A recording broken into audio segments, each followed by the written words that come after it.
10월 24일 주일 예배 오신 성도님들 주님의 이름으로 환영합니다. 네, 우리 다 함께 자리 일어나셔서 찬양하며 예배로 하나님께 나아가도록 하겠습니다.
여호와의 이름을 찬양할지어다. 그의 이름이 홀로 높으시며 그의 영광이 땅과 하늘 위에 뛰어나심이로다. 그가 그의 백성의 뿔을 높이셨으니 그는 모든 성도 곧 그를 가까이 하는 백성 이스라엘 자손의 찬양받을 이시로다. 할렐루야. 아멘. 선한 목자이신 주님, 지혜와 권능으로 지난 한 주간 저희들을 인도해 주신 은혜에 감사를 드립니다. 지쳐 넘어질 때 주의 지팡이로 건져주셨으며 악한 짐승에게 쫓길 때 주의 막대기로 지켜주셨나이다. 위기의 순간마다 어려운 고비마다 하나님의 도우심으로 여기까지 왔습니다. 오늘 거룩한 주일을 맞이하여 저희들이 다시 한번 하나님의 인도하심을 받으며 쉴만한 물가와 푸른 초장에서 안식을 누리기 원합니다. 이 예배를 기쁘게 받으시고 충만한 은혜를 내려주셔서 우리 잔이 넘치게 하여 주옵소서. 예수님의 이름으로 기원하옵나이다. 아멘. 찬송가 67장으로 함께 찬양하시겠습니다.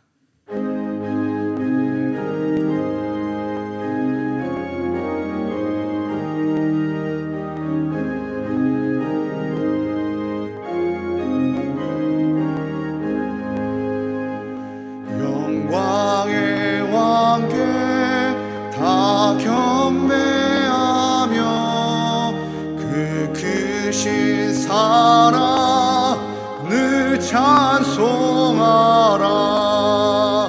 옛부터 영원히 참 방패시니 그 영광의 주를 다 찬송하라. 능력과 은혜 다 찬송하라. 옷의 빛, 그 집은 궁창, 그늘의 소리로 주노하시고 폭풍의 날개로 달려가신다.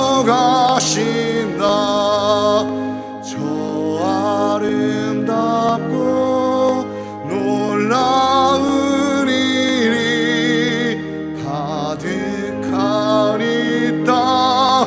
다 주의 조화.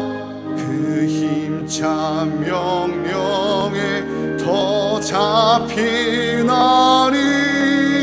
저 푸른 바다는 옷자락이라. 질그릇같이 연약한 인생 주의지하여 늘 강건하리. 온 백성 지으신 만왕이시니 그 자비 영원 변함없어라.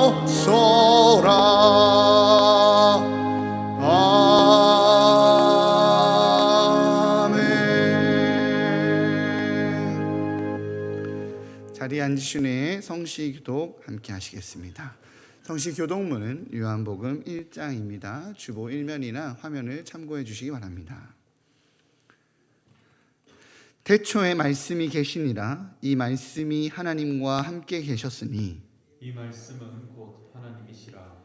그가 태초에 하나님과 함께 계셨고 만물이 그로 말미암아 지은 바 되었으니 지은 것이 하나도 그가 없이는 된 것이 없느니라. 그 안에 생명이 있었으니 이 생명은 사람들의 빛이라. 빛이 어둠에 빛이 돼 어둠이 깨닫지 못하더라. 참 빛 곧 세상에 와서 각 사람에게 비추는 빛이 있었나니 그가 세상에 계셨으며 세상은 그로 말미암아 지은 바 되었으되 세상이 그를 알지 못하였고 자기 땅에 오매 자기 백성이 영접하지 아니하였으나 영접하는 자 곧 그 이름을 믿는 자들에게는 하나님의 자녀가 되는 권세를 주셨으니 이는 혈통으로나 육적으로나 사람의 뜻으로 나지 아니하고 오직 하나님께로부터 난 자들이니라. 말씀이 육신이 되어 우리 가운데 거하심에 우리가 그의 영광을 보니 아버지의 독생자의 영광이요 은혜와 진리가 충만하더라. 아멘. 다 같이 기도하시겠습니다.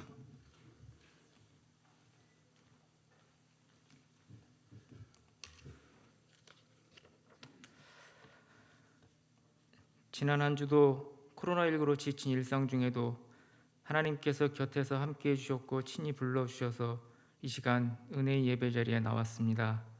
한없는 감사를 드리며 말로만이 아닌 영과 진리로 드리는 참된 감사와 예배로 나아가도록 인도해 주시옵소서. 이 시간 오직 하나님이 긍휼에 기대어 우리의 모든 더러움들이 깨달아지고 예수님의 보혈 아래 말끔해지도록 역사하여 주시옵소서. 우리는 세상과 소통하며 예수님의 사랑을 실천하고자 코로나19 방역에 동참하여 예배당에 모두가 모이지는 않았습니다.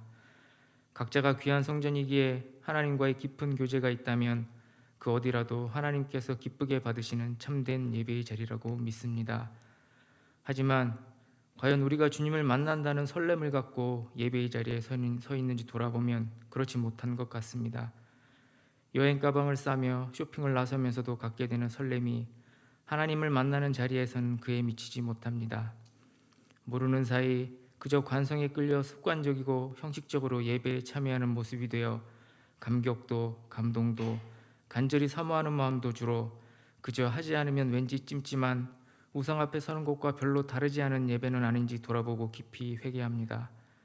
예수님께서 처음 사랑을 회복시켜 주시고 하나님이 거룩한 성품에 참여하도록 도와주시고 힘을 주시옵소서. 올 2월부터 시작된 백신 접종이 상당히 진척돼 코로나19 상황 이전의 일상을 회복하려는 준비 소식도 들리지만 나아지려 하다 다시 악화되기를 반복하는 상황에 교회와 의료진들, 경제 주체들, 기타 세상 곳곳은 낙심과 스트레스를 더 이상 견디기 힘들어하고 있습니다. 삶에서 다가오는 문제들로 인해 하나님만 바라보기가 참 쉽지 않습니다. 그래도 우리의 모든 상황을 만드시고 이끄시는 분은 오직 하나님이심을 믿기에 우리의 이성이 아닌 믿음을 통해 이기고 나아갈 수 있도록 함께하여 주시옵소서. 혼자서 염려하고 근심하지 말고 하나님께서 언제나 우리를 위해 필요한 은혜를 예비하고 계심을 믿고 하나님의 선하시고 기뻐하시고 온전하신 뜻이 무엇인지 바르게 분별하여 순종하는 데 소홀함이 없도록 인도해 주시옵소서. 가뜩이나 믿음의 다음 세대가 점점 줄어가고 있었는데 코로나19로 학교도 제대로 가지 못하고 교회에 나오지도 못하는 우리 아이들이 하나님을 대적하는 소리만이 커가는 온라인 매체와 동거동락하다시피 하며 믿음에서 멀어져 가고 있습니다. 각 가정에서 은연중에 세상 방법을 하나님의 말씀보다 위에 두었던 행동을 철저히 버리고 모든 자리에서 세상과 구별되어 세상의 빛과 소금으로서 역할을 자연스레 드러내며 말이 하는 행동으로 예수님의 향기를 남기도록 이끌어 주시고 예수님께서 우리 아이들을 항상 보듬어 주시어 믿음의 다음 세대를 바로 세워주시기를 간절히 원합니다. 일상중심교회를 사랑하시는 예수님, 구영철 위임 목사님을 비롯한 모든 교역자들과 리더들, 사역자들을 축복하시고 보살펴 주시고 정직과 명철과 지혜와 담대함과 용기와 사랑을 갖고 교회를 하나님 나라가 임하는 곳으로 일구어 가는데 조금의 부족함도 없게 하여 주시옵소서. 구영철 위임 목사님이 성령 충만한 가운데 하나님 주시는 생명의 말씀을 전하기에 항상 힘을 주시고 전하시는 말씀을 통해 모두의 영역이 굳세어지고 생명이 회복되는 축복의 역사가 일어날 수 있도록 허락하여 주시옵소서. 우리의 참 소망 되시는 예수님의 이름으로 간절히 기도드렸습니다. 아멘.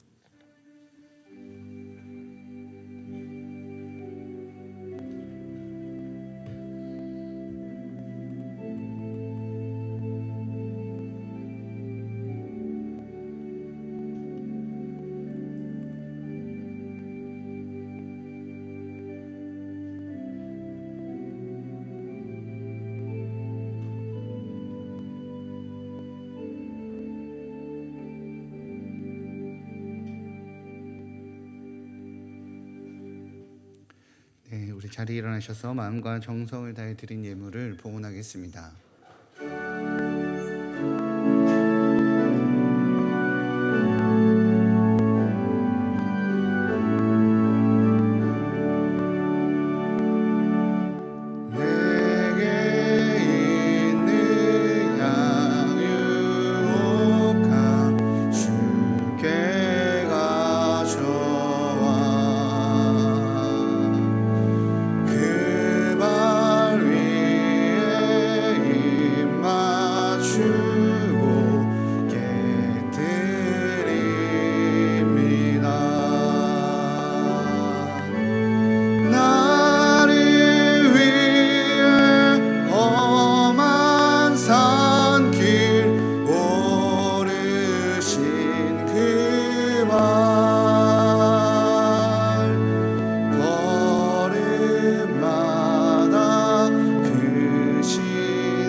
모든 영광과 존귀 가운데 계신 하나님, 오늘 저희는 그 영광의 자리로 나아왔습니다. 주님의 임재를 기대하며 나아왔습니다. 주님의 돌보심을 사모하며 나아왔습니다. 하늘 보좌에서 흘러나오는 생명수와도 같은 주님의 은혜를 허락하셔서 험한 세상 하늘의 힘으로 살아가는 저희들에게 복내려 주옵소서. 주님의 은혜가 저희를 숨쉬게 하기에 삶을 드리는 고백으로 11조를 드립니다. 주님께서 주신 생명이고 주님께서 허락하신 생이기에 주인 되시는 주님께 올려드리오니 채우시고 넘치게 하시는 주님의 손길을 누리는 저희의 삶이 되게 하여 주옵소서.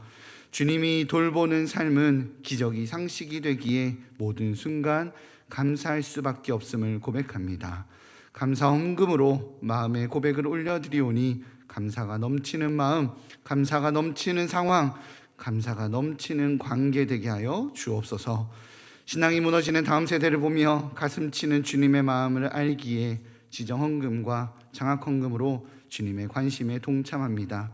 위기의 세대가 아닌 부흥의 세대를 경험케 하여 주시고 이전보다 더욱 주를 사랑하는 세대 되게 하여 주옵소서. 코로나로 선교 사역이 위기 가운데 있는 것이 아니라 오히려 하늘 소망이 온전한 소망임을 열방 가운데 드러나길 기대하며 선교헌금을 드립니다. 주의 선함이 드러나 하나님 나라가 확장되게 하여 주옵소서. 군에서 나라를 지키는 귀한 자녀들, 육체의 연약함으로 병상 가운데 있는 환우들, 직장에서 땀 흘리며 수고하는 모든 성도들에게도 찾아가 주셔서 주님의 자녀임을 누리게 하여 주옵소서. 온라인으로 대면으로 주님께 나아갑니다. 모든 자리 가운데 주님의 이름만이 홀로 영광 받아 주옵소서. 이 모든 말씀 우리 주 예수 그리스도의 이름으로 기도하옵나이다. 아멘. 자리에 앉히겠습니다.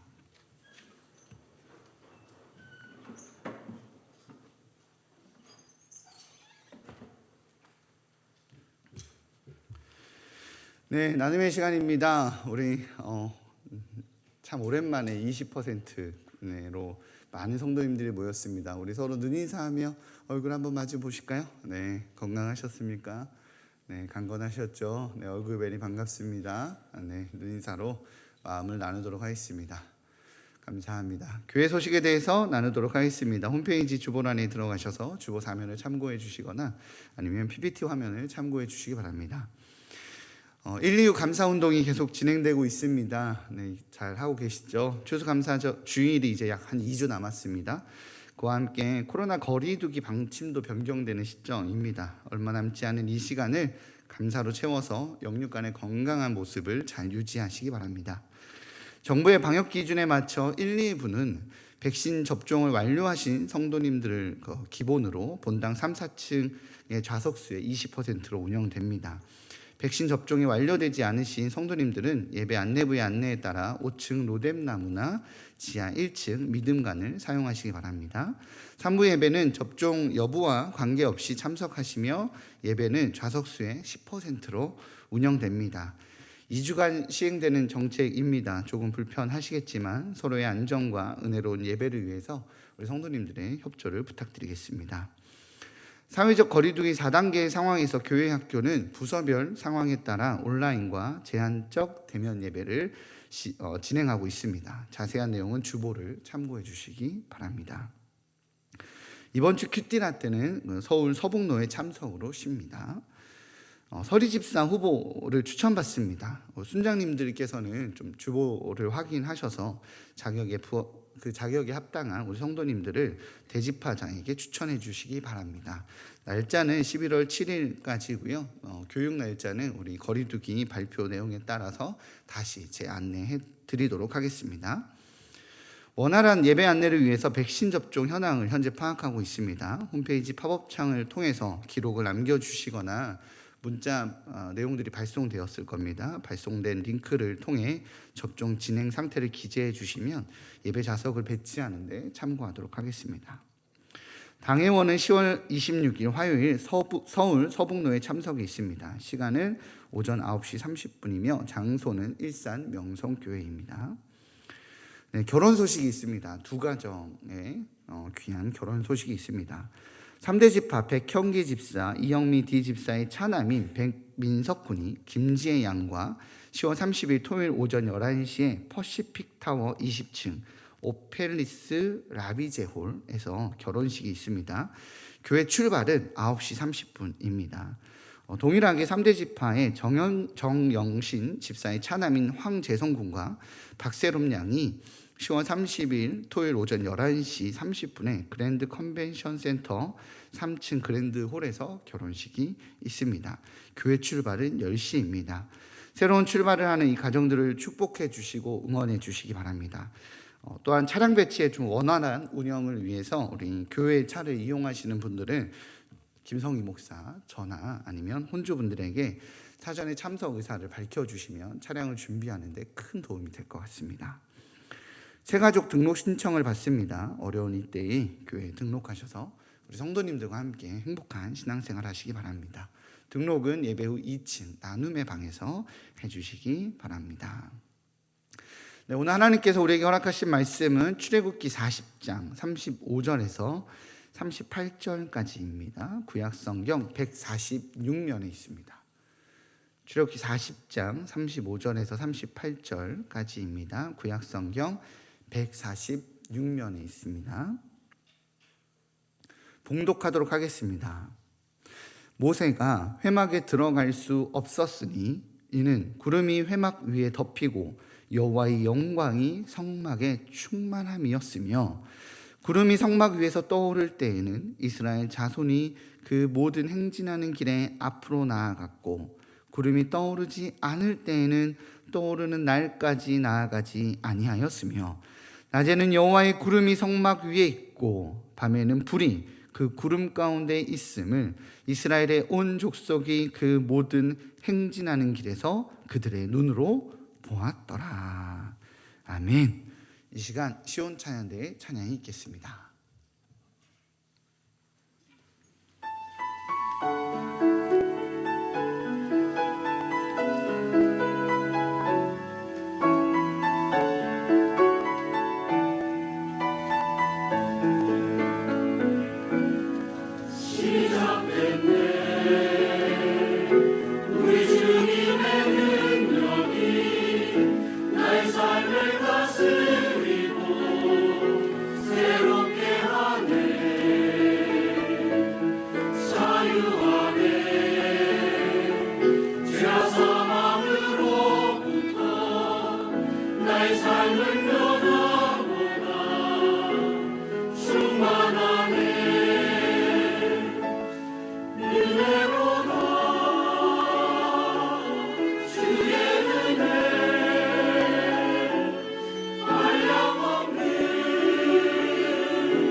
아멘.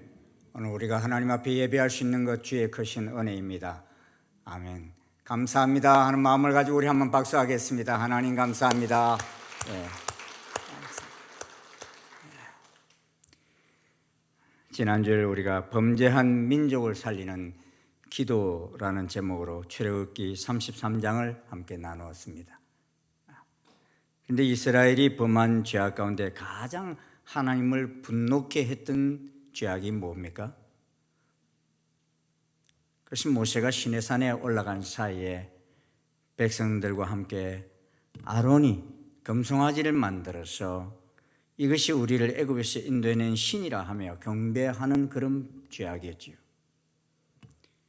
그 바람이 시내산에서 내려온 모세는 다 죽게 된 민족을 살리기 위해서 이들을 용서해 주지 않으시려면 생명책에서 내 이름을 지워달라라고 사죄의 기도를 드렸고 그 피 찜밖에 회막을 임시로 지어서 하나님과의 관계 회복을 시도했습니다.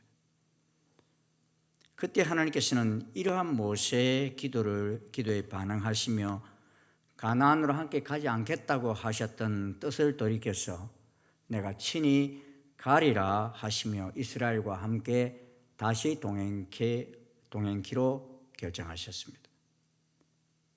그리고서는 모세가 깨트린 두 돌판을 처음 것과 같이 다듬어 시내산에 올라오라 하시고서는 그곳에다가 처음과 같이 십계명을 새겨 주셨습니다. 그 후에 모세는 여호와께서 명령하신 일이 이러하다라고 하면서 물론 너희 중에 마음이 지혜로운 자는 와서 여호와께서 명령하신 것을 다 만들자 하여 만든 것이 바로 성막입니다. 회복 단계에서 임시로 지은 회막은 모세가 진밖에 쳤다 그랬습니다. 그런데 이 성막은 여호와 하나님이 설계자이십니다.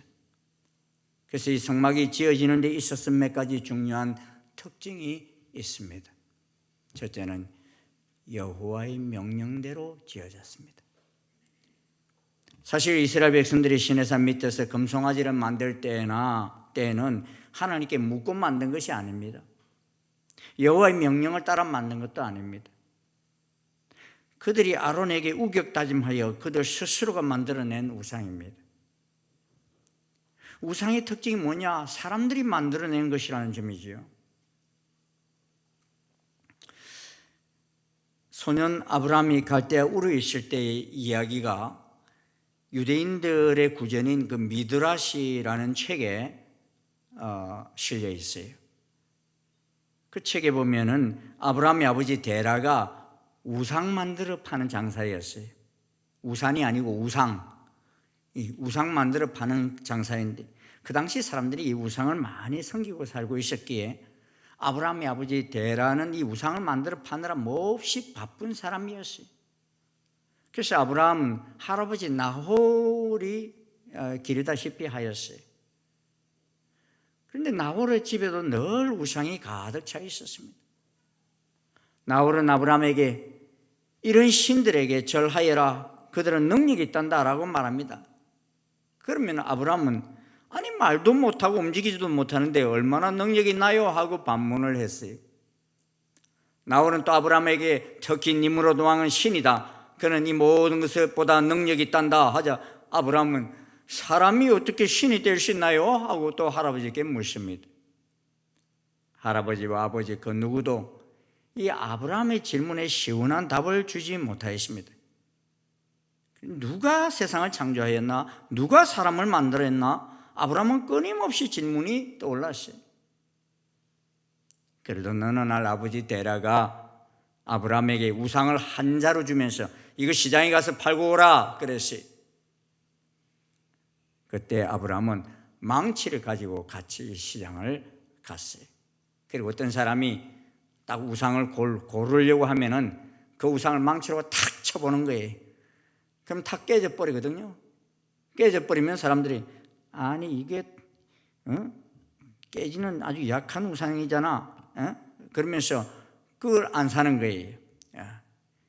이렇게 한 우상도 사가지를 않는 거예요. 사람들이 살려고 하면 망치로 때려보니까. 어느 날 아버지 데라가 여행에서 돌아와서 이 모습을 보고 이게 무슨 일이냐, 왜 우상을 다 부쉈느냐라고 화가 난 아버지가 묻자 아브라함은 말하기를 내가 맛있는 음식을 갖다 주니까 서로 먹겠다고 싸우다가 제일 힘이 센 녀석이 다 때려 부쉈어요, 이렇게 말했다는 것입니다. 그러자 아버지는 말해, 거짓말하지 말라, 이들은 움직일 수도 없고 부술 수도 없단 말이야, 그렇게 말하는 거예요.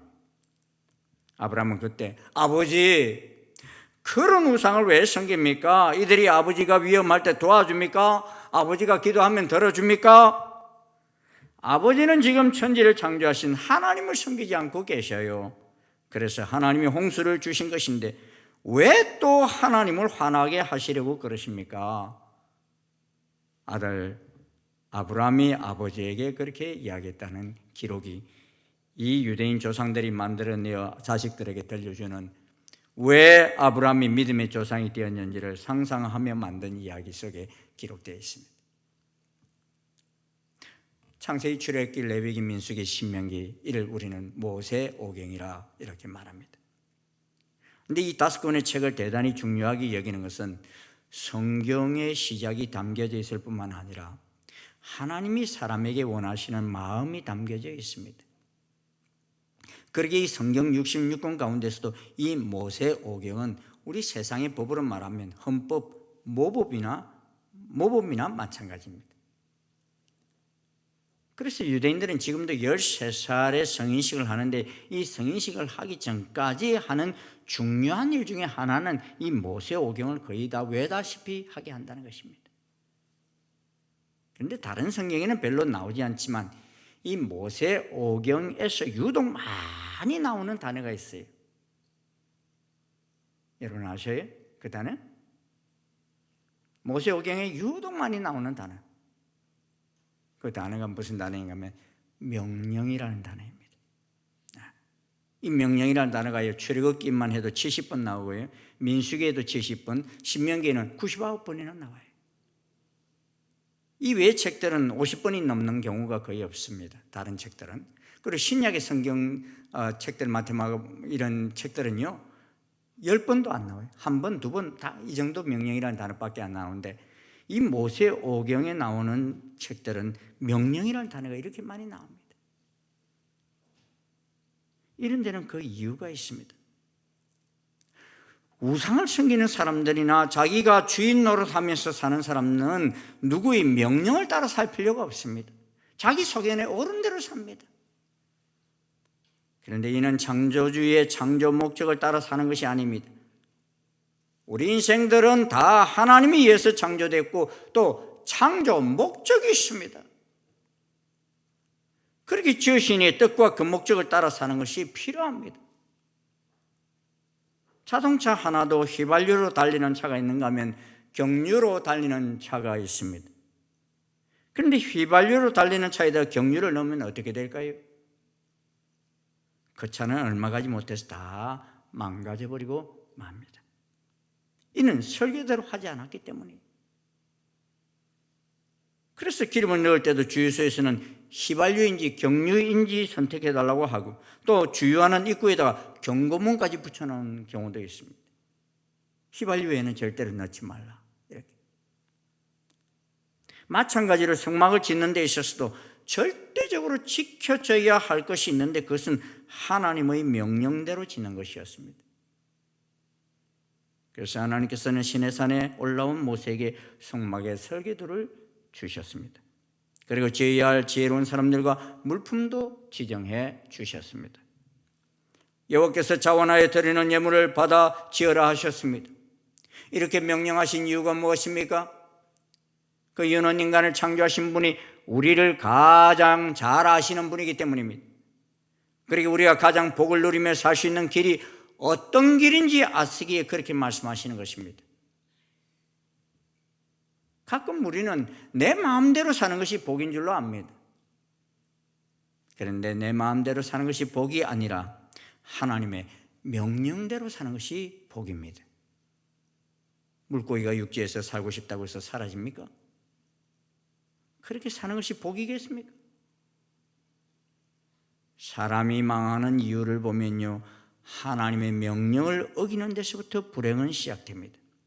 하나님께서 인생들에게 주신 기본 명령이 무엇입니까? 십계명입니다. 계명이라는 말은 어떤 사회나 집단에 속한 사람들이 꼭 지키도록 요구되는 규정이라 말합니다. 그러므로 십계명이라는 말은 우리가 살아가는 데 있어서 꼭 지키고 살도록 주신 10개의 명령입니다. 이는 우리의 삶의 족쇄를 채우기 위해 주신 명령이 아닙니다. 그렇게 살아야 행복하게 살 수 있다는 것을 우리를 창조하신 하나님이 가장 잘 아시기에 주신 명령인 것입니다. 이 명령에 순종과 거역이 있을 뿐입니다. 아담과 하와가 에덴 동산에서 쫓겨난 이유가 무엇입니까? 하나님께서 최초의 인간에게 주신 첫 번째 명령부터 어겼기 때문입니다. 모든 것에 다 자율권을 주시고 한 가지만 꼭 지키도록 하셨습니다.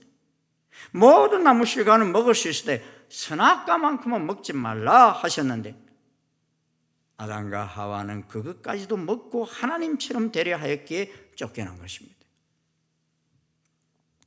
요새 교회가 어떻게 했든지 동성애 합법화만큼은 막아보려고 애를 씁니다.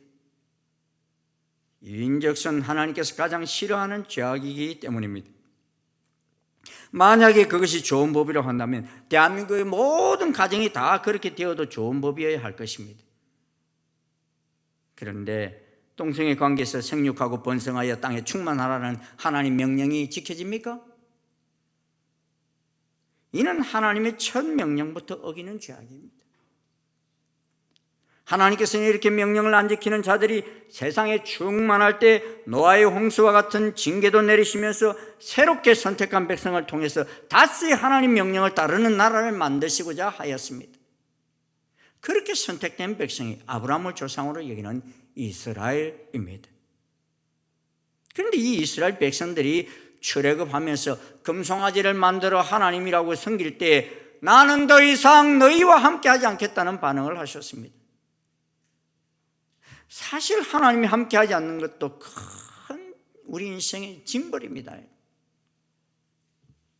로마서에서 보면 하나님의 영광을 썩어질 사람과 동물 모양의 우상으로 바꾸는 자들을 향하여 하나님께서 그들을 마음의 정욕대로 더러움에 내어버려 두신다 그랬어요.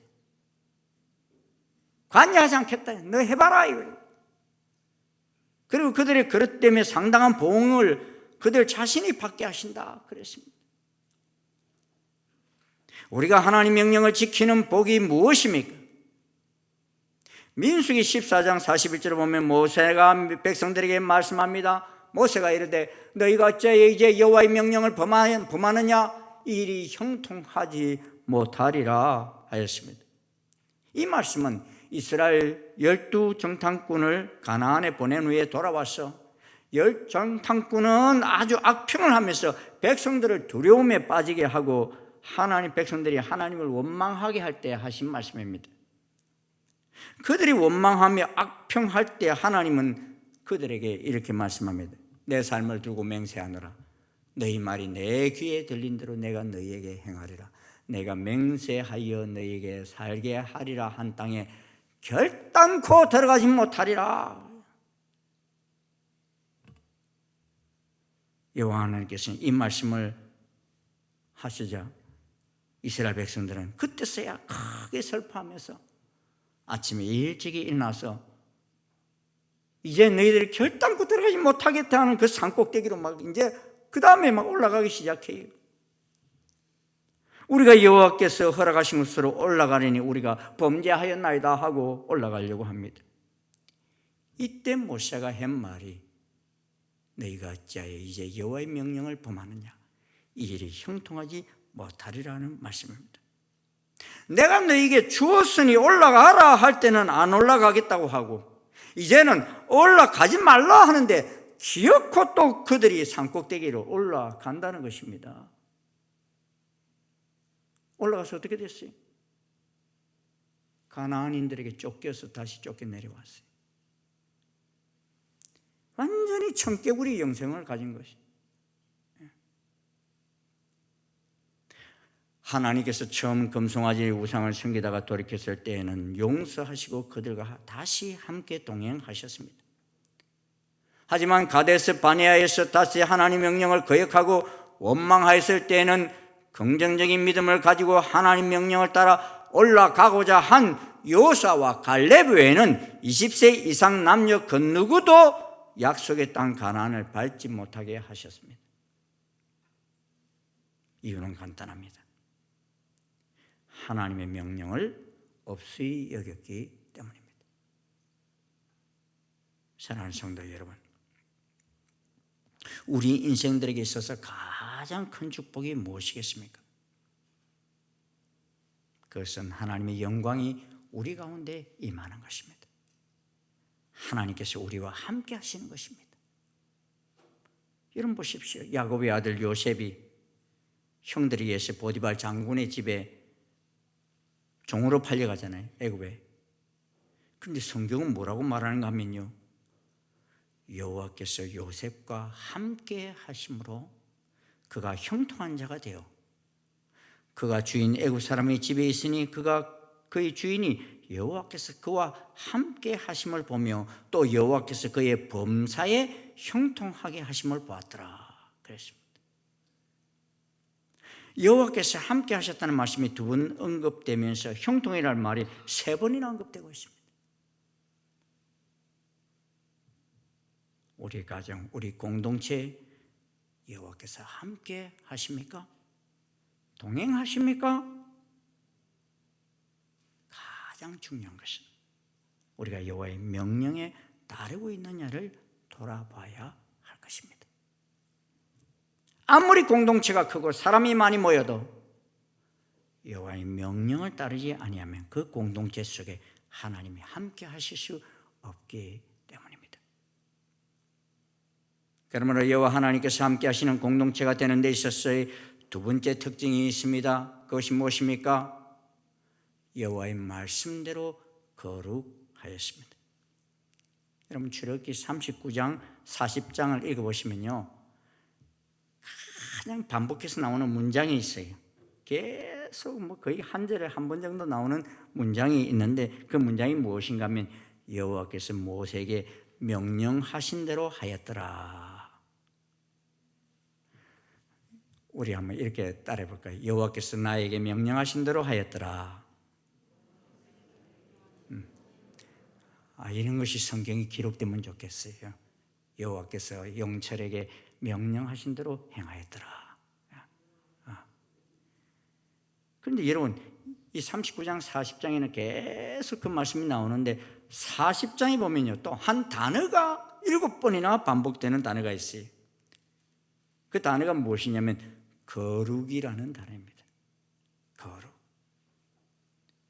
그리고 성막 안에 정극계와 진설병과 등잔대와 금향단을 들여놓고 성막들에는 번제단과 물두멍을 두고서 정극계를 들여놓은 지성소 성소 사이와 성막과 이 성막들 사이에도 전부 이렇게 휘장으로 다 구별했어요. 우리 커튼처럼 두꺼운 휘장으로 다 이렇게 구분하여 성별하고 그렇게 했습니다. 성막들과 바깥 사이에도 포장을 치고 문에는 휘장을 쳐서 구분하면서 관유를 가져다가 그 장막 안에 있는 모든 것에 발라서 구별하였습니다. 또 그 안에서 일하는 아론과 그 아들들도 회막문에서 문으로 데려다가 물로 씻기고 거룩한 옷을 입히고 기름을 부어 거룩하게 구별하였습니다. 재로 점철된 하나의 자연인과 별같이 없던 물건들을 거룩한 것으로 구별되는 까닭이 무엇입니까? 그것이 고유의 독특한 품격을 지니고 있었습니까? 아닙니다. 그것들이 거룩해지는 단 하나의 이유는 하나님께서 그것들을 선택하셨기 때문인 것입니다. 그리고 하나님께서 그것들을 거룩하게 하시는 표로 거룩한 기름, 곧 관유를 발라 정결케 하셨기 때문입니다. 이 관유를 바른다는 것은 그 대상을 하나님의 소유로 확정하는 상징적인 행위입니다.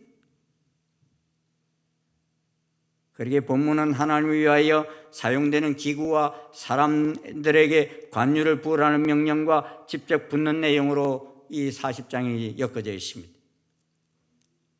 인간이 제작한 성막의 여러 기구, 비록 그것들이 하나님 명령에 의해서 만들어졌으나 관유로 발라지기 전까지는 거룩한 하나님의 도구로 쓰임받기에 합당치 않다는 것입니다. 그래서 아론과 그 아들들도 비록 택함을 받기는 하였으나 관유로 발라지기 전까지는 경건치 못한 평범한 인간에 불과했습니다. 우리가 아는 아론 제사장이 어떤 사람입니까? 금송아지를 만든 큰 잘못을 저지른 사람 아닙니까? 그런데 그럼에도 불구하고 그를 용서하시고 택하셔서 구별하여 기름 부으셨다는 그 자체가 은혜인 것입니다. 오늘 우리 시험 찬양 내가 어떻게 이 설교 내용을 다 알으셨나? 은혜로다. 이 찬양. 그래서 은혜인 거예요. 죽어 마땅한 일을 정결케 하시고 다시 기름 부어서 세우셨다는 거예요.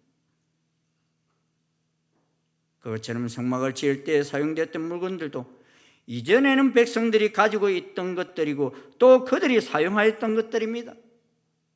그런데 이러한 것들이 하나님께 드려지고 기름 부어져서 구별되어진 것은 그 사물에 대한 하나님의 소유권을 전적으로 인정하는 행위입니다. 어디 물건만 그러합니까?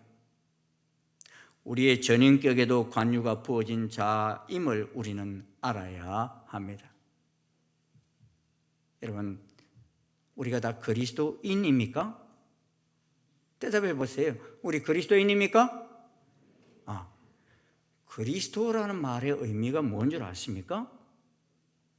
그리스도. 우리 그리스도인이라고 그러는데 그리스도라는 말의 의미가 뭐예요? 기름 부음을 받은 자라는 뜻입니다. 우리는 다 기름 부음을 받은 자입니다. 아멘. 우리가 무엇으로 구별되었습니까? 예수 그리스도의 피로 씻음을 받고 성령님으로 기름 부음을 받아 구별된 자입니다. 할렐루야. 그래서 우리를 왕 같은 제사장이라고 그러잖아요. 레위기 20장 26절에 보면은 여호와 하나님께서 말씀하십니다.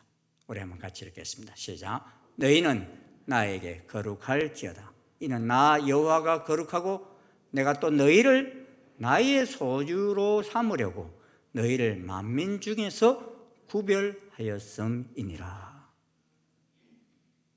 하나님께서 만민 중에서 여러분을 구별하여 그리스도인 되게 하신 분들입니다. 아멘. 그래서 내가 우리 손주 이름을 구별이라고 지었어요. 그게 굿이나 가능하죠 또. 구별. 이 말씀 때문에 그렇게 이름을 지었어요. 그러시면서 이러한 구별된 자들에게 아무 것이나 먹지 말라 하십니다. 아무 옷이나 입지 말라 하십니다. 아무 데나 가면 안 된다고 그러십니다. 거룩을 해치는 어떤 행동도 하지 말라 말씀하십니다. 혹시라도 그 거룩함을 해치는 행동을 하였을 때는 속히 다시 씻어 정결케 하는 법까지 레위기에 구체적으로 말씀하고 있습니다. 요새 코로나로 인해서 민감해진 때인지라 병원을 방문해 보면은요, 입구에서 열 체크를 하고서 또 코로나 백신 접종 여부를 체크한 후에 딱지를 이렇게 옷에 하나씩 툭툭 붙여줘요. 그게 무슨 표시인감이, 이 딱지가 사람들에게 이 사람은 점검되었다는 그런 구별된 표시로 사용됩니다. 그런데 구약시대는 거룩히 구별할 때에 기름을 바르고 부었습니다. 그래서 제사장이나 왕이나 선지자로 세울 때 기름을 부어서 구별하였습니다. 2000년도에 세계적인 명성의 쇼팽 콩쿠르에서 18세의 나이로 사상 최연소 우승을 기록한 중국의 피아니스트 윤디리가 요새 성매매 혐의로 구류 처분을 받았다는 사건이 이 중국을 떠들썩하게 하고 있어요. 그가 뭐 평범한 사람이었으면 이렇게 난리를 치지 않을 텐데 최연소 나이로 세계를 이렇게 떠들썩하게 했던 그런 유명한 이다 보니까 그에 대한 사람들의 기대마저도 높은 수준의 거룩성을 요구하고 있기에 그런 뉴스들이 막 퍼져나가고 있어요. 세계적인 피아니스트에게 요구하는 거룩성이 이 정도인데 하물며 하나님의 자녀된 우리에게 요구하는 거룩성이 어떠하겠습니까, 여러분? 세상 사람들이 뭘 좀 잘못하면 그렇게 난리법석을 치지 않는데 그리스도인들이 뭘 좀 잘못하면 야단법석을 칩니다. 이유는 간단합니다, 여러분. 우리의 신분이 하나님의 자녀된 거룩한 백성이기 때문인 것입니다. 그렇게 거기에 상응하는 거룩성을 요구하는 것입니다. 그러므로 여호와 하나님께서는 이제 여호와 하나님께서 명령하신 대로 만들어진 성막과 구별되어 기름 부음을 받은 섬길 준비를 다 마치자 세 번째로는 여호와의 영광이 충만하였습니다. 여러분 40장 34절 35절을 우리 함께 한번 읽겠습니다. 시작. 구름이 회막에 덮이고 여호와의 영광이 성막에 충만하매 모세가 회막에 들어갈 수 없었으니 이는 구름이 회막 위에 덮이고 여호와의 영광이 성막에 충만함이었으며. 본문을 잘 보면요, 회막이라는 말이 세 번 언급되고 있고 성막이라는 말이 두 번 언급되고 있습니다. 근데 히브리 원어로 봐도 이 회막이라는 단어 모에드 오헬이라는 단어를 사용하였고 성막이라는 단어에는 함미시칸이라는 단어를 사용하고 있습니다. 그런데 실제적으로 이 두 단어가 사용된 회막과 성막은 같은 장막이에요. 단지 사람과 연관되었을 때는 회막이라고 표현했고 여호와와 연관되었을 때는 성막이라고 표현하고 있습니다. 이 장막을 지은 것은 사람이 지었습니다. 그런데 이 장막을 설계하시고 거룩히 구별하신 분은 하나님이십니다. 그것은 여호와의 영광이 충만히 임함으로 구별시키셨습니다. 그리고 여러분, 구름이 회막에 덮이고 여호와의 영광이 성막에 충만하게 될 때 무슨 현상이 일어났냐? 모세도 그 회막에 들어갈 수 없었다 그랬습니다. 사실 금송아지 사건 후에 모세가 임시로 만들어진 진 밖에 세웠던 회막에 그때 모세가 들어갔어요, 안 들어갔어요? 들어갔어요. 그때는 구름 기둥이 그 회막에 나타났었어요. 그리고 모든 백성이 회막문에 구름 기둥이 서 있는 것을 다 볼 수 있었어요. 그런데 이 40장에 지어진 하나님의 성막과 33장에 모세가 임시로 만든 회막과의 차이가 무엇입니까? 33장에서는 그래도 모세가 구름 기둥이 서 있는 그 회막에서 여호와께서 자기 친구와 이야기한 같이 모세와 대면하며 말씀하셨어요. 그런데 이 출애굽기 40장에서는 에세이 성막에서는요 33장에 없던 말씀이 있습니다. 그것은 구름이 회막에 덮였다 그랬어요. 33장에서는 구름 기둥이 돼 있었다고 그랬죠. 근데 이 40장에서는 구름이 회막을 덮어버렸어요. 또 여호와의 영광이 성막에 충만하였다. 완전히 가득했다는 거예요. 그러므로 여호와의 영광이 성막에 충만하여 모세가 회막에 들어갈 수가 없었다는 것입니다. 모든 구름이 다 하나님의 임재를 상징하지는 않지만 이 출애굽 상황에서의 구름 기둥은 여호와의 임재를 상징합니다. 출애굽기 34장을 보면 모세가 시내산에서 십계명을 받기 위해 올라갔을 때도 여호와의 구름이 구름 가운데 강림하셨다 그랬습니다. 그런데 이 성막에는 구름 기둥이 서 있는 정도가 아니라 완전히 성막을 덮었다는 것은 여호와의 영광이 충만하게 임하였다 하는 말씀입니다. 이는 하나님이 이스라엘 백성들의 죄악을 용서하시고 그들이 헌물하여 지은 성막을 기쁘게 연락하셨다는 의미요, 성막이 하나님의 소유이기에 하나님께서 거룩하게 하셨음을 의미합니다. 뿐만 아니라 그 이후로 하나님께서는 이제 이스라엘과 동행 동사하시면서 그들을 인도하시고 보호하시겠다는 의미입니다. 그래서 그때로부터 이스라엘 자손들은 구름이 성막 위에서 떠오를 때에 그 구름 기둥을 따라 이동하였고, 몇 날이고 며칠이고 구름이 떠오르지 않을 때는 떠오르는 날까지 이동하지 아니하였던 것입니다. 그리고 그 구름 기둥은 광야 여정의 길잡이가 되어 주셨습니다. 즉 이스라엘은 이제 하나님과 더불어 하나님을 쫓아 사는 하나님의 백성이 된 것입니다. 사랑하는 성도 여러분, 출애굽 시대에는 이렇게 성막을 중심으로 하나님의 임재가 강하게 나타나므로 그 이스라엘 공동체와 함께 하시고 인도하시고 보호하시는 역사가 있었습니다.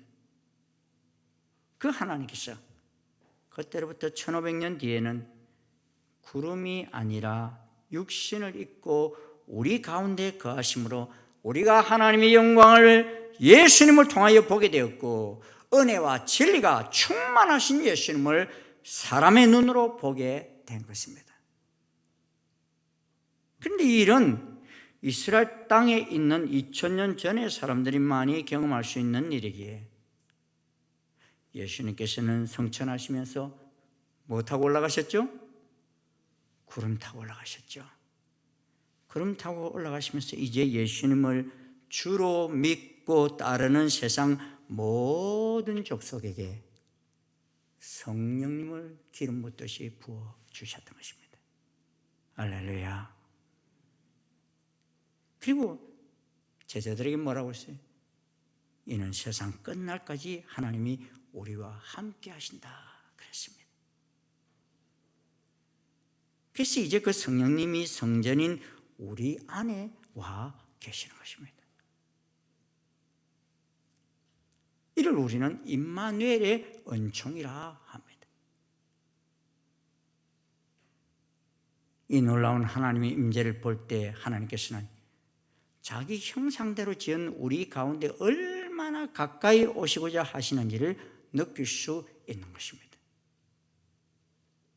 여러분, 우리 몸이 하나님이 임재해 있지 않으면 그냥 육신이에요. 육체예요. 그런데 성령님께서 이제 이곳에 오시게 되면 성전이 되는 것입니다. 할렐루야.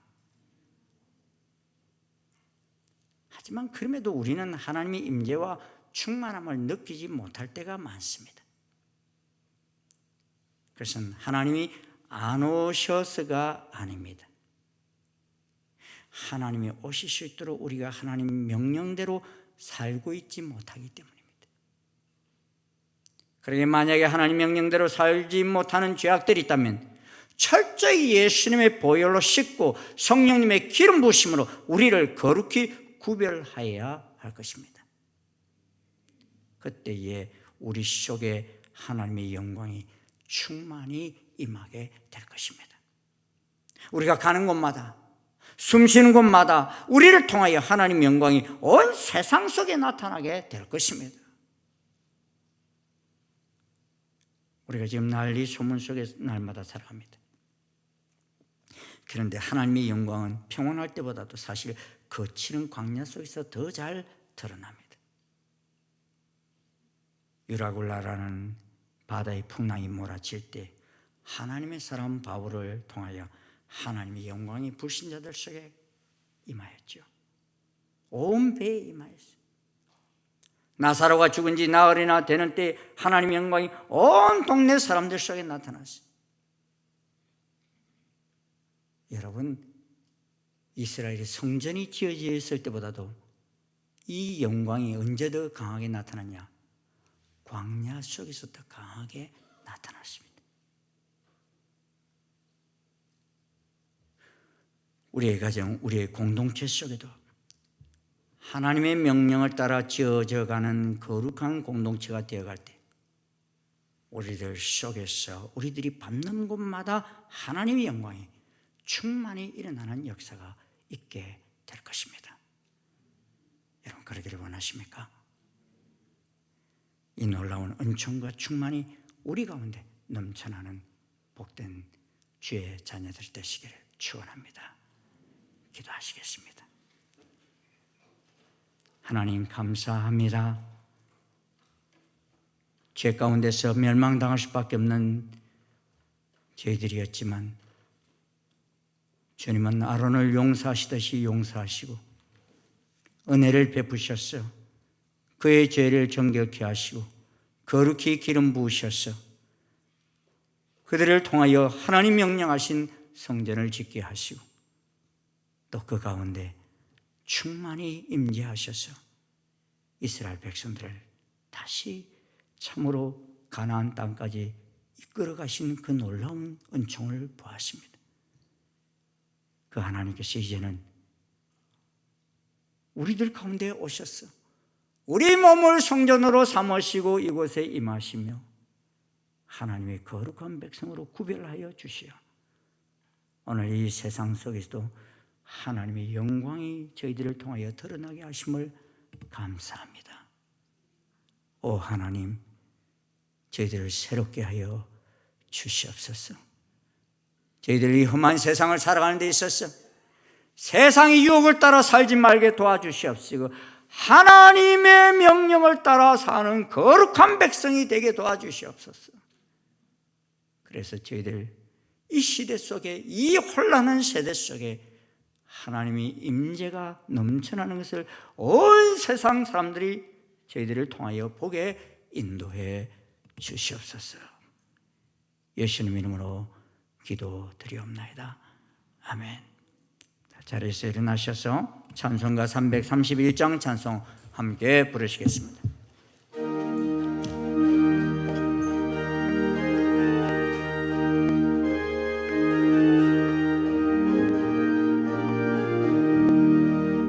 영광을 받으신 만유의 주여, 우리가 명령을 따르리다. 베푸신 은혜를 감사히 알고 진실한 마음으로 섬기겠네. 그 주의 은혜 주시는 대로 영원히 받들어 섬기겠네. 찬송하겠네, 찬송하겠네. 생명을 주시는 그 주로다. 그 주를 높이고 잘 공경하여 온유한 마음으로 섬기리다. 주 예수 안에서 즐거워하며 충성을 다하여 섬기겠네. 그 주의 은혜 주시는 대로 영원히 받들어 섬기겠네. 찬송하겠네, 찬송하겠네. 생명을 주시는 그 주로다. 예수를 믿고서 늘 사랑하여 참 기쁜 마음으로 섬기리다. 온 마음을 드리고 늘 순종하며 그 주를 영원히 섬기겠네. 그 주의 은혜 주시는 대로 영원히 받들어 섬기겠네. 찬송하겠네, 찬송하겠네. 생명을 주시는 그 주로다.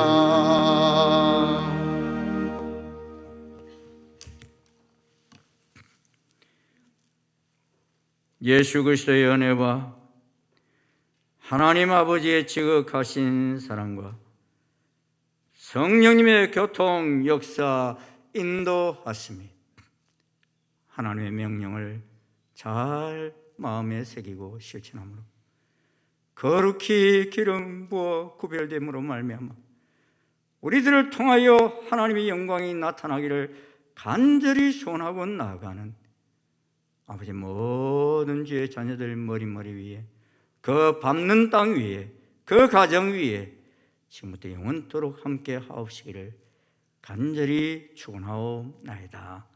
아멘.